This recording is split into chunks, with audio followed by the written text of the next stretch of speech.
Take a look back at how this all unfolded. Around 7:15 last night, police received multiple calls over shots fired near Loch Raven Boulevard. When officers arrived, they found a car that crashed into the Johnson Fosbury funeral home and burst into flames. One of the victims was pronounced dead at the scene, 8 others suffering gunshot wounds, and 1 additional victim hurt without being shot.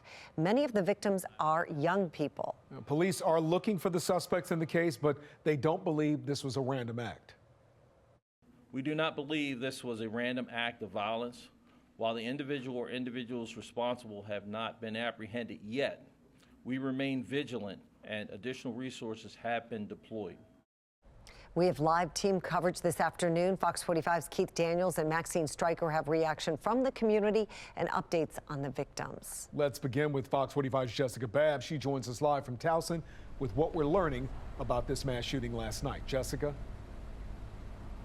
So we've learned that 5 of the 10 victims were minors, 1 as young as 14 years old. And in the last half hour, we've actually seen several Baltimore County police officers driving through this neighborhood. But I want to show you what we're looking at with the scene right now. If you pan up, you can see some of the burn marks that are still on the building, and you can even see where the car ran over and knocked over this railing. And now, while police don't know the circumstances and are still investigating what led up to this mass shooting, right now they say they're not ruling anything out. With police lighting up Loch Raven Boulevard in Towson Tuesday night, this was the massive response to the Johnson Fosbury funeral home, the scene of a mass shooting where 9 people were hurt and 1 person was killed. A car flipped and on fire, and evidence markers covering the street. That we are fully committed to ensuring that we bring those who committed this act to justice. Now in the light of day, with the smell of smoke still lingering, the chaos is clear. In a press conference Wednesday, Baltimore County Police Chief Robert McCullough says, We do not believe this was a random act of violence. While the individual or individuals responsible have not been apprehended yet, we remain vigilant and additional resources have been deployed. This surveillance video from a nearby business shows the moment it happened around 7 p.m., starting in a neighborhood. This car barreling into the side of a funeral home, a bright ball of fire erupting. The car ending up flipped on its side, and what appears to be a barrage of gunfire start.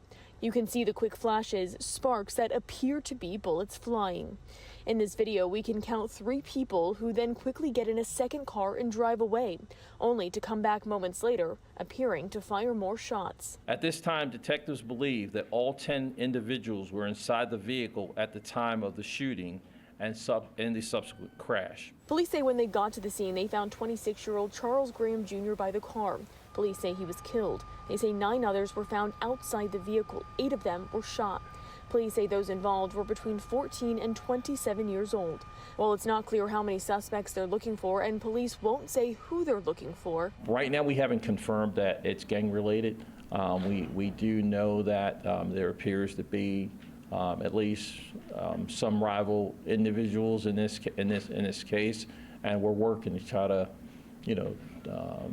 determine exactly what's going on here. While it's also not clear how many guns were involved, how many people may have been shooting, or how many bullets were shot. Police say they believe this was targeted and may be retaliation. They say they're looking into whether it's connected to last week's homicide of 19-year-old Andrew Blessing.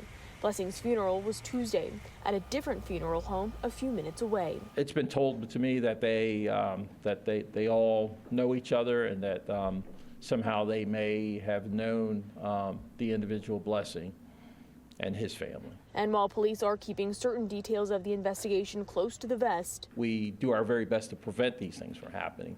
But when they do, we put all of our resources, all of our efforts into making sure that we address the incident itself, but also we put measures in place to make sure that we're protecting the community.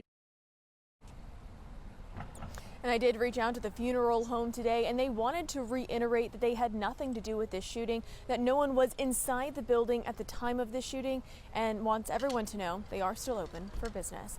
Live in Towson, Jessica Babb, Fox 45 News. I'm Mary Bubala. Thank you for watching. Here's another video for you to watch. Also take some time to subscribe to our YouTube channel.